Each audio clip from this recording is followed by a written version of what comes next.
প্রধানমন্ত্রীর সফর নিয়ে বিস্তারিত জানাতে নয়াদিল্লির তাজ প্যালেস থেকে সরাসরি যুক্ত হচ্ছেন সহকর্মী ইশরাত জাহান উর্মি। দিল্লি সফরকালে এই হোটেলেই থাকবেন প্রধানমন্ত্রী শেখ হাসিনা। আমরা যুক্ত হচ্ছি উর্মির সাথে। উর্মি, নিশ্চয়ই শুনতে পাচ্ছেন আমাকে। প্রধানমন্ত্রীর সাথে ভারতের পররাষ্ট্রমন্ত্রী কখন নাগাদ দেখা করতে পারেন জানাবেন বিস্তারিতভাবে। এছাড়া আজকে প্রধানমন্ত্রীর আর কোনো কর্মসূচি আছে কিনা? আপনার প্রশ্নের উত্তর দিয়ে শুরু করছি। আজকে কিছুক্ষণ আগে, পনেরো পনেরো মিনিট আগে, একদম ঠিক 15 মিনিট আগে প্রধানমন্ত্রী এসে পৌঁছেছেন তাজ হোটেলে। এবং তার সঙ্গে তার সফর সঙ্গীরা রয়েছেন, আমরা দেখতে পেয়েছি। রয়েছেন সঙ্গে বাণিজ্য মন্ত্রী, রয়েছেন জুনায়েদ আহমেদ পলক, তিনি রয়েছেন।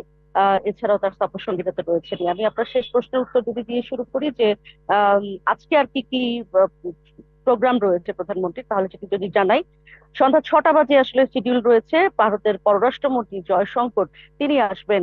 এস জয়শঙ্কর, তিনি আসবেন প্রধানমন্ত্রীর সঙ্গে সৌজন্য সাক্ষাৎ করতে। এছাড়া এরপরে সন্ধ্যায় ভারতীয় ব্যবসায়ীদের সাথে একটি অনুষ্ঠান হওয়ার কথা রয়েছে প্রধানমন্ত্রীর, যদিও সেটি আসলে একেবারে পরিষ্কার করে আমাদেরকে জানানো হয়নি, কিন্তু এরকম একটি শিডিউলও রয়েছে। ভারতের যে ব্যবসায়ীরা, তাদের সাথে একটি অনুষ্ঠান হওয়ার কথা রয়েছে আজকে শিডিউল এটুকু। এবং কালকে শিডিউল তো আপনি ইতিমধ্যে জানিয়েছেন দর্শকদের। আমরা আসলে কথা বলেছিলাম পররাষ্ট্র সচিবের সঙ্গে চুক্তি বিষয়ে, যে কি কি চুক্তি হচ্ছে এবং কতগুলি হচ্ছে।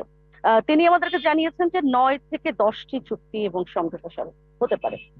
9 থেকে 10টির জন্য তারা প্রস্তুত রয়েছেন।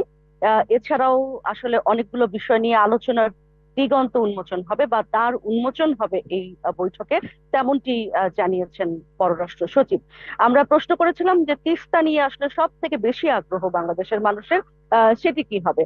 সেটি নিয়েও পররাষ্ট্র সচিব একই কথা বলেছেন যে তিস্তার ওয়াটার শেয়ারিং নয়, বরং ওয়াটার ম্যানেজমেন্ট ব্যবস্থাপনাটা কি হবে, সেই বিষয়ে আসলে আলোচনার সূত্রপাত হতে পারে এই বৈঠক থেকে, বা এবারকার এই সফর থেকে। আপাতত আমি আপনাকে এইটুকুই তথ্য জানিয়ে রাখি যে 9 থেকে 10টি চুক্তি ও সমঝোতা স্মারক হবার কথা রয়েছে, এবং বাংলাদেশের মানুষের সবচেয়ে যে আগ্রহের বিষয় তিস্তা, সেই বিষয়ে আলোচনার নতুন দিগন্ত। এবং আরেকটি ছোট্ট বিষয়, সেটি হচ্ছে নিত্য পণ্য যেগুলোকে আমরা বলি। আপনারা জানেন যে আমরা যখনই কোনো একটা সমস্যায় হয় আমাদের, কোনো একটা নির্দিষ্ট সময়ে যখন পেঁয়াজ লাগে বা ডাল লাগে, তো সেই সময়টায় আসলে অনেক সময় ভারতীয় পণ্য বন্ধ করে দিলে এক ধরনের সমস্যায় পড়তে হয় আমাদের। এই বিষয় নিয়ে এক ধরনের আলোচনা হবার কথা রয়েছে, যাতে এরকম কোনো আমাদের যখন অভাবের সময় বা আমাদের সমস্যার সময়, তখন যেন এই পণ্যগুলো ভারত থেকে আসা বন্ধ না হয়, সেটা নিয়ে একটি বড় আলোচনা হবার কথা রয়েছে।